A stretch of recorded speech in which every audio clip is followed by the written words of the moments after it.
सो बच्चों, आज स्टार्ट करते हैं हम हमारा सेकेंड लेक्चर इंटरनेशनल बिजनेस का। जैसा कि आप लोग ने देखा होगा, कल हमने अपना पहला लेक्चर इंटरनेशनल बिजनेस का चालू किया था।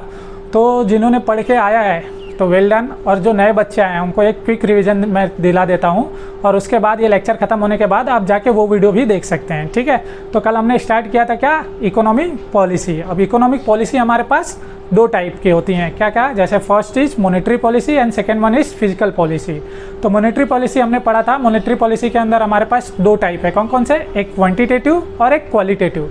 अब क्वांटिटेटिव के अंदर भी हमारे पास 6 टाइप है, कौन कौन से। सबसे पहला हमने पढ़ा था बैंक रेट, फिर पढ़ा था रेपो रेट, फिर थर्ड पढ़ा था रिजर्व रेपो रेट, फोर्थ पढ़ा था हमने ओपन मार्केट ऑपरेशन और cash reserve ratio, statutory liquidity ratio. ठीक है, फिर क्वांटिटेटिव में हमने पढ़ा था क्या, मार्जिन रिक्वायरमेंट ऑफ लोन, फिर मोरल सक्सेशन, डायरेक्ट एक्शन पढ़ा हुआ था हमने। तो ये क्वांटिटेटिव और क्वालिटेटिव, तो ये मॉनेटरी का पार्ट है। इसको अगर आपको और अच्छे से जानना है तो जाके आप पहला लेक्चर देख लीजिए। ठीक है, तो आइए आज हम अपना सेकेंड लेक्चर स्टार्ट करते हैं, जिसमें हम आज क्या पढ़ने वाले हैं, फिजिकल पॉलिसी। ठीक है, तो जैसा कि आप देख रहे हैं फिजिकल पॉलिसी, फिजिकल पॉलिसी को कौन मेंटेन करता है, गवर्नमेंट ऑफ इंडिया। जैसे कि हमने पढ़ा था मॉनेटरी पॉलिसी कौन करता है, आरबीआई, वैसे ही फिजिकल पॉलिसी को कौन कंट्रोल करता है, गवर्नमेंट ऑफ इंडिया। ठीक है, अब फिजिकल पॉलिसी के अंदर हमारे पास दो टाइप है।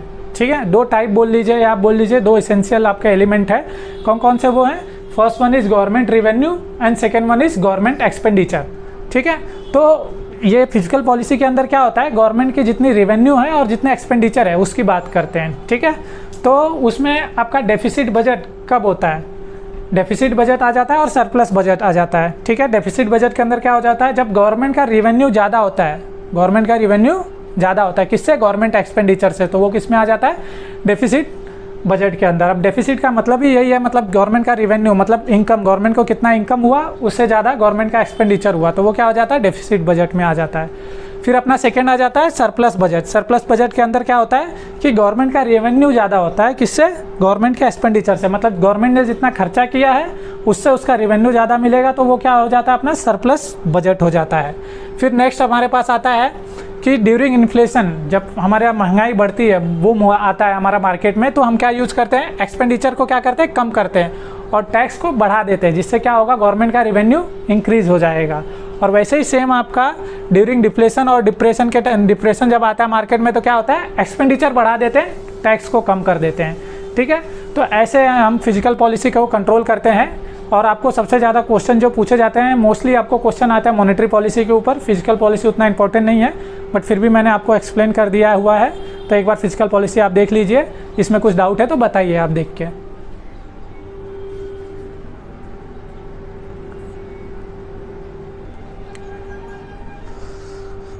सो गाइस, आप लोग ने जैसा कि देख लिया होगा फिजिकल पॉलिसी।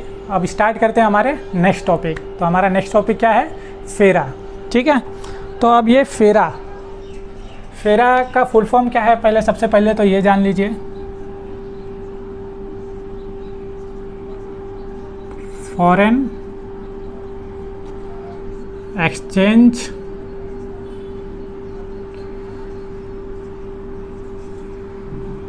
रेगुलेशन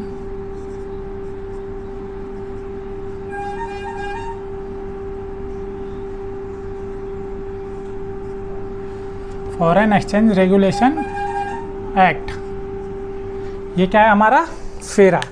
अब ये फेरा आया क्यों, सो जैसा कि आप लोग को पता होगा, नाम से पता चल रहा होगा, फेरा, फेरा मतलब फॉरेन एक्सचेंज रेगुलेशन एक्ट। ठीक है, तो फॉरेन एक्सचेंज, जैसे जो भी करेंसी हम अपना ट्रेड करते हैं फॉरेन कंट्री से, तो जो करेंसी हमारे पास आती है वो क्या होती है, एक्सचेंज ऑन ट्रेड। तो फॉरेन एक्सचेंज रेगुलेशन एक्ट उसी के लिए आया था कि जो फॉरेन करेंसी में हम ट्रेड करते हैं उसको कैसे मेंटेन करें। ठीक है, तो ये इस्टेब्लिश कभी हुआ था 1973 में। कभी इस्टेब्लिश हुआ था 1973 में।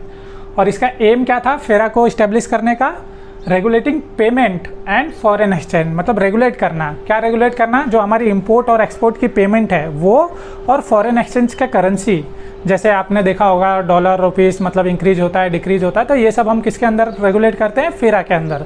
और फेरा कभी आया हुआ था, इन 1973 में इस्टेब्लिश हुआ था ये, और उसका एम क्या था, regulating payment of foreign exchange. ठीक है, अब उसके बाद इसको जो आया हुआ था, उसके बाद ये जो इस्टेब्लिश हुआ था 1973 में तो हो गया था इस्टेब्लिश, बट इसका इफेक्ट कभी आया था हमारे पास 1 जन 1974 से। मतलब ये वर्किंग करना कब स्टार्ट कर दिया था, 1 जन 1974 में। फिर इसके अंदर थोड़े जो है बाद में हमारे पास रिप्लेस हुआ, इसको फॉरेन एक्सचेंज रेगुलेशन एक्ट को क्या किया गया, रिप्लेस किया गया। और इसको रिप्लेस किसने किया, फेमा एक्ट ने। अब फेमा एक्ट का फुल फॉर्म आपको बता देता हूँ। फेमा का फुल फॉर्म क्या है,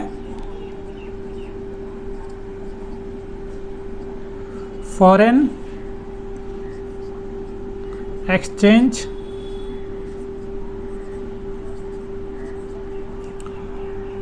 मैनेजमेंट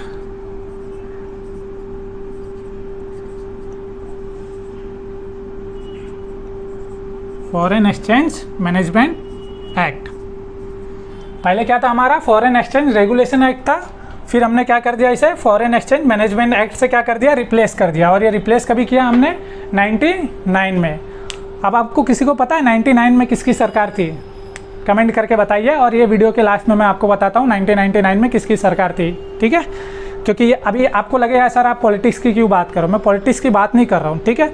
अभी जैसे आपने ये पढ़ लिया फॉरेन एक्सचेंज मैनेजमेंट एक्ट 1999 में आया था, बट आपको पता होगा आपके मे बी जून का जो एग्ज़ाम हुआ था आपका जून का 2022 में, उसमें आपसे पूछा था एक सवाल 5 ईयर पॉलिसी का। उसके अंदर आपको ये भी पूछा था कि इस समय किसकी सरकार है, तो वो क्वेश्चन आए हुए थे 5 ईयर प्लान वाले, तो उसमें आपने पढ़ा होगा। तो ये उसके लिए आपका इंपॉर्टेंट है कि उस समय किसकी सरकार थी, ये आप मुझे कमेंट करके बताइए, ठीक है। और उसके बाद आपका फॉरेन एक्सचेंज मैनेजमेंट एक्ट को रिप्लेस कर दिया इसने 1999 में, ठीक है। फेरा को रिप्लेस किया फॉरेन एक्सचेंज मैनेजमेंट एक्ट ने 1999 में। और इसका इफेक्ट कब से आया, इसका इफेक्ट आया 1 जून 2000 से इसका इफेक्ट आया। तो आप लोग ने देखा होगा जैसे फेरा और फेमा। तो अभी जो हम फॉलो करते हैं वो फेमा की जो भी पॉलिसी है उसके अकॉर्डिंग हमारा फॉरेन एक्सचेंज जो है वो रेगुलेट होता है, ठीक। तो चलो एक बार फिर से आपको मैं क्विक ओवरव्यू दे देता हूँ। फेरा हमारा आया हुआ था 1973 में, और इसका इफेक्ट कब से देखने मिला हमें, 1 जन 1974 में। और इसका एम क्या था फेरा का, टू रेगुलेटिंग फॉरेन एक्सचेंज, और यहाँ फॉरेन एक्सचेंज को रेगुलेट करना और पेमेंट ऑफ एक्सचेंज को देखना। उसके बाद फेरा को रिप्लेस किसने किया, फेमा ने। फेमा क्या है हमारा, फॉरेन एक्सचेंज मैनेजमेंट एक्ट, जो कभी आया था 1999 में, और इसका इफेक्ट देखने के लिए कभी मिला हमें 1 जन 2000 में, ठीक है।